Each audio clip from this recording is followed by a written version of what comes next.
Hey, storytellers, readers, listeners, trolls. Welcome to another episode of I'll Read That, the show where your stories get heard. Whether you're an unpublished author, a self published, independent, or just someone with a story to tell, this is your space to shine. In each of these episodes, I'm going to be reading your submitted story aloud, giving it a voice, a platform, and most importantly, a chance to develop and grow. You'll get feedback from fellow writers, from other readers, from other creatives to help you sharpen your craft and take your story to the next level. So, if you've been waiting for someone to read your story, you found your place. Please submit your story, get heard, and help us grow together. Don't forget to like, comment, and subscribe. And if you got something worth sharing, you already know what to do. So, we're going to be jumping back into Thassodar Jax, Galaxy Ranger. We're in part 4, chapter 3, section 11. Species Log. Human Jax Earth, 21011. Humans never stop playing with their food. While their base diet is a majority omnivorous, there are subsets that are herbivores and carnivores by choice.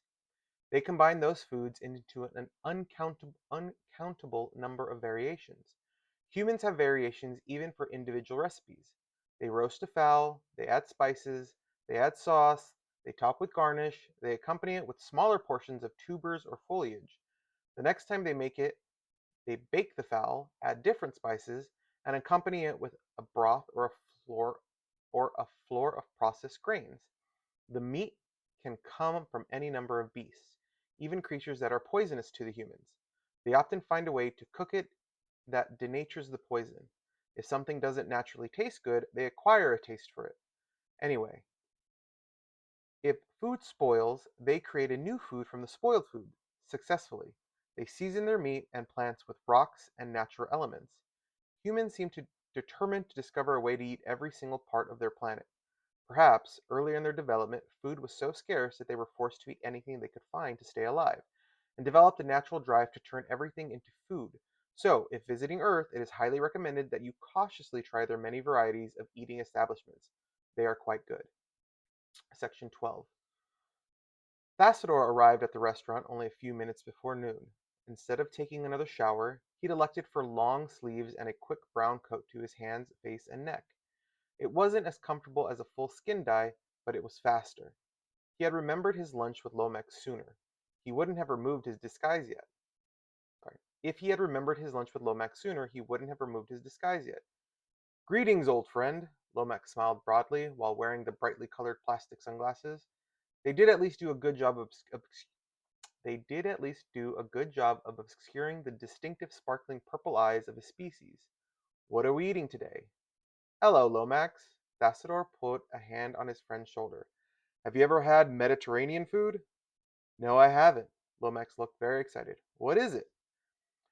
It's a style of food from a particular region of Earth. You'll love it. He held open the door for Lomax. I'm sure I will, as long as it isn't made of licorice. Did you know I don't like licorice? Lomax went on about his single food anti-passion all the way to the table. Never touch the stuff again. Ah, a menu. Thassodar smiled, amused by his friend's pure passion for food. While it was apparently a common trait of his species, Lomax's appetite was legendary. After a few minutes of looking at the menu, the waitress came to the table. Good afternoon. What can I get for you, gentlemen? The dark-haired waitress smiled, her pencil ready. I'll have a Euro sandwich and a glass of water. Thassodar was not about to be complicated, knowing the demands Lomax would be putting on the waitress. This is my friend's first time here. Really? She turned to Lomax. Welcome. I'm so excited, a new food. I'll try hummus, baba ganoush, stuffed grape leaves, and fatat bentanjan. Okay, great. And to drink? Turkish coffee, Lomax replied with relish. And then a kebab, shish tawuk, and chicken shawarma. The waitress looked taken aback at the moment of the waitress looked taken aback at the amount of food he was ordering. Did you want these to go? No, thank you. We have time to sit and eat. Let me try a tamarind to drink also, please. Thassodar tried to hold back his smirk. He knew Lomax wasn't done. And a falafel, and a Euro sandwich like my friend. He set down his menu. All right, this will take a little while to cook, but I'll have the appetizers right out. guess you won't want dessert with all that. She laughed, and Thassodar looked down at the table, the smirk finally coming forth. Oh, desserts! I'd nearly forgotten. Thank you for reminding me. Lomax snatched his menu back up and quickly turned to desserts. I'll have a kanafa, a warbat, and baklava. What about you, Jax? Thassodar held up his hands. Oh no, my friend. I'm watching my figure. Coming right up. The waitress took their menus, perhaps in fear that Lomax might order more, and walked off toward the kitchen, shaking her head slowly. As she reached the kitchen door, Thassodar heard her call out, Intasadak hada. He chuckled at her exclamation of disbelief to the kitchen staff. So, Lomax, what have you been up to since your last visit?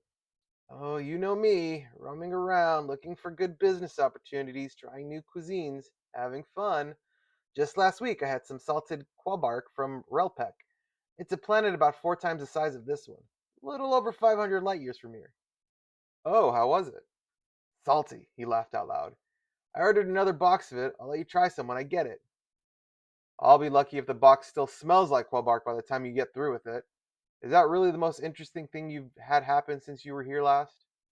What do you want to hear about? The time we spent floating through the dark void going from one place to another, the junkyards we sift through looking for something worth scavenging, hours of negotiations with freaking sentient cephalopods on a skinny arm of the galaxy for a barrel of their slime because it's being tested for medical purposes on the other end of the Milky Way? Yes, Thassador exclaimed. That all sounds incredibly interesting. You really negotiated with sentient cephalopods? What are they like? Bah! Lomax waved his hands dismissively. Boring. They barely speak any popular galactic language, and their way of greeting is to embrace them with every limb you've got. They think we're all disabled because we have less than 8 arms. I think that's why they gave me a decent deal in the end, but I'm still not sure that slime was worth it. They paused their conversation while the waitress brought their drinks and the first couple of appetizers.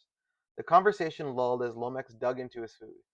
He had a fork in one hand and a pita in the other, taking bites from the dishes in turn. I want to hear what you've been up to here on Earth, he said between forkfuls. This fancy job with the nice house and nothing to do but enjoy the local food and entertainment? Nothing to do? My work keeps me quite busy. Aside from all the zoological and scientific study, which is never ending, I have traffic control, tourism management, and exo-knowledge suppression. What is exo-knowledge suppression? Lomax mumbled around a mouthful of hummus. Essentially keeping humans from finding out they aren't alone in the universe yet. It could be disastrous to their development. Aren't you overstating it a little? Would they really be that disturbed to find out there are other species in the galaxy? They're only humans, Lomax. They just aren't ready for the rest of the galaxy. Thassador paused the conversation as the rest of their food arrived. The waitress, and an extra kitchen staffer, set up a second table beside them to hold all the plates he'd ordered. Lomax ate while Thassador chatted on about some of his other recent activities. Caffeine binging tourist, a shuttle crash in low atmosphere, and a funny story about a tourist who left their discarded skin in a public toilet. Well, it does sound like you've been busy. Just this morning, I met with a diplomat. Lomax nearly choked on his baba ganoush. A diplomat? A species diplomat? Here? Yeah, it caught me by surprise too. Lomax only let his surprise and curiosity hold him a brief moment before picking his fork back up. Which species? It was an ambassador from Vendos. Extremely pallid skin, red eyes, flat faced? Thassador nodded, and Lomax chewed thoughtfully for a moment. Vendosians are an old species, very low levels of life energy. What is their ambassador doing here? They don't waste their time on anything without a purpose behind it. He claimed he was investigating potential import export opportunities, but the planet isn't open for import export yet. Something there sounds strange, Lomax said between bites of his shish tawuk, chicken shawarma, and his own Euro sandwich. I'd keep an eye on that guy. Vendosians always gave me the creeps anyways. Did you know their whole planet is dark? Like night all the time? Because their star is so dim. If it were me, I'd move the whole population off planet. That's what they ought to be doing, looking for a new home, with a nice young star. Just start everything over. Ah, dessert! Thassador thought that over while the waitress tried to clear enough plates to make room for the dessert. Most of them were empty, but there were more than a few on the two tables. Relocating an entire planet's population would be quite an ordeal, not to mention finding the right kind of a new planet without some other species already inhabiting it. Anyway, probably nothing really. You can't let stuff like this stress you out. You know what you need, my friend? What is that, Lomax? Baklava! No thanks, I'm full. What? No, I mean, this baklava is amazing. I'm not sharing. You can buy your own. Lomax stuffed the last of the dessert into his mouth and licked his fingers. No, what you need is a vacation. A vacation? Absolutely. When was the last time you left this rock and took your mind off the job? I, well, I haven't. I haven't needed to. Oh no, you need to. You just don't know you need to. That's what happens when you don't take the chance to enjoy the finer things in life. There's a whole universe of entertainment and possibilities out there. You should take a little time for yourself once in a while, or you'll get burned out. Then what good would you be to these people? You could go on a nice, warm beach planet. What's the name of that one in Centauri? Oh yeah, Limus. Planet of the million pools, they call it. Water covers so much of the planet, it's basically nothing but beaches. Soak up some sun or hit the casinos on Cana Station 6, the brothels of Grandus. Just say the word and I'll help you find the right place to party. Or relax, or whatever. Thanks, Lomax, but I think I should check on some things here. Make sure that diplomat isn't up to something. That's what I mentioned for the check. Lomax glanced at his watch. Already? It's only past noon. We've hardly had time to talk. Come on, Jax. That guy's just a dried up old politician. And when I leave here, I probably won't be back for around a while. At least give me a little more time, will ya? We can order another dessert. Thassodar laughed and shook his head. No more food. But I guess I can spare a little more time for an old friend. He leaned back in his chair. Lomax looked at him from across the table. Why do you do this, Jax? You've not taken a vacation since you got here. What's so great about this place? I like it here. And you know how good the food is. You were already visiting this planet's restaurant when I first got here. That's right. You stopped me from eating the flowers on the table. They laughed at the memory. What made you get into this life in the first place, Jax? Thassodar sighed slowly. That could take a while to tell. I've got time. It's my ship, so it isn't leaving without me. Thassodar nodded slowly. When I was young, my planet was attacked. Certainly war is bad, but this wasn't a battle. This was collection. Members of my species were being captured and taken off planet, sold to high bidders. Any who resisted were murdered. There were plenty of others to take instead. My parents fought back and paid the price. My planet wasn't a member of the Galactic Council yet, so by the time the authorities got involved, half my species was gone. At least I got to see that monster, Grote, sentenced to life imprisonment. He deserved it, Lomax commented. Imagine treating a planet of species like that. I spent the rest of my youth off-world, on a space station orphanage. That kind of thing wasn't really a concept for my species. There wasn't there wasn't anywhere on the planet for me. I grew up surrounded by metal and looking at the great black hole of space. Just felt like an echo for me. I didn't want to see that happen to any other planet, so I joined the Rangers to protect species that weren't on the council yet. After training, I got shipped here and haven't really looked back.